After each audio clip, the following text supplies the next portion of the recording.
I was entering a pivotal season of my life. Everything I had worked so hard for was finally within reach.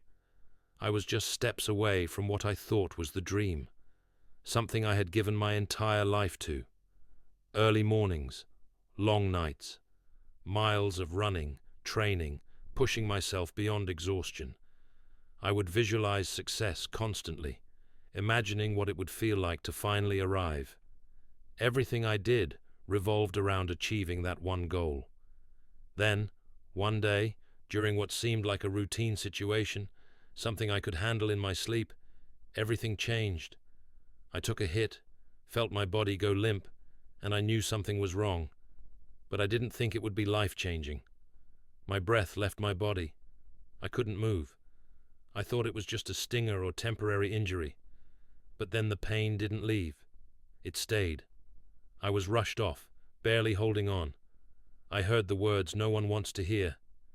If we don't operate, you won't make it to morning. Years of dedication, sacrifice, discipline, hard work, all led to one moment. And when I woke up from surgery, the dream I had centered my life around suddenly seemed so small. The status, the title, the success, it had all shrunk in significance. I sat in that hospital room with people coming in and out, saying they were sorry for what happened. But the truth was, I was sorry too.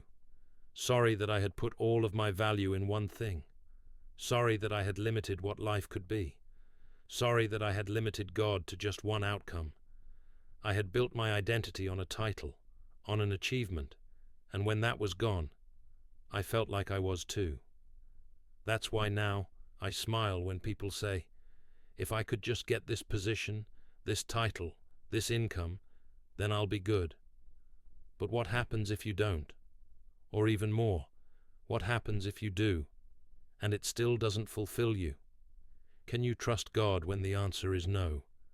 Can you believe He still has a plan when things don't go the way you imagined?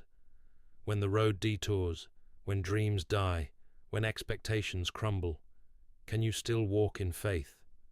I was just a few steps away from what I thought was the destination, but God had a different direction. I said, God, just let me reach the dream, then you can redirect me. But He said, no, I need you to go this way now. I have something better. It may take longer to show up. It might not come with a spotlight. But what He had for me was more fulfilling, more lasting, more impactful than I could have imagined.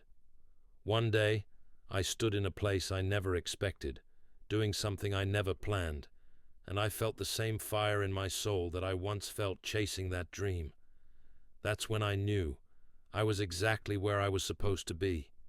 Now I live with purpose, not based on titles or achievements, but based on what God has done. When I pray, I go boldly, because He's not a stranger to me. We've been walking through this for a long time. People sometimes ask, would you go back and change what happened to you? But if only they knew the growth, the healing, the faith that's been birthed, not just in me, but in the people around me. You can't put a price on that. At some point, you have to ask yourself, what is all of this really about?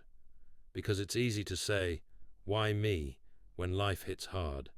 That's real. Sometimes it doesn't make sense. And honestly, not everything has a neat answer or a verse to explain it. But some people don't need you to preach a sermon. They need you to live one. And when they see you still standing, still praising, still believing, even in the middle of loss, that's when it connects. That's when it speaks. So here's what I'll leave you with. No matter how gifted, how talented, how brilliant or driven you are, never forget why you started. Remember that first spark, that first yes to God. The fire you felt when you said, I'm all in. Because the truth is, life will test that. At some point, the road gets hard. At some point, your faith will be challenged. And the real question is this: will you stay committed to your purpose, even when it's not easy? My definition of commitment is this: staying true to what you said you'd do, long after the mood you said it in has left. Will you stay true to your calling, even if it doesn't look the way you thought? even if it hurts, even if it costs you something, because your response might just be the reason someone else finds the strength to believe. I've seen people come to faith, not because of my success, but because of how I handled the loss. So when people ask me, what if things had gone differently? I think, if only they knew. If only they knew the lives that were changed, the faith that was ignited, the purpose that was revealed through the pain. So I stay out of the way and let God work, because most of us know what to do when He says yes, when the blessings come, when the doors open. But the real question is, what will you do when God says no?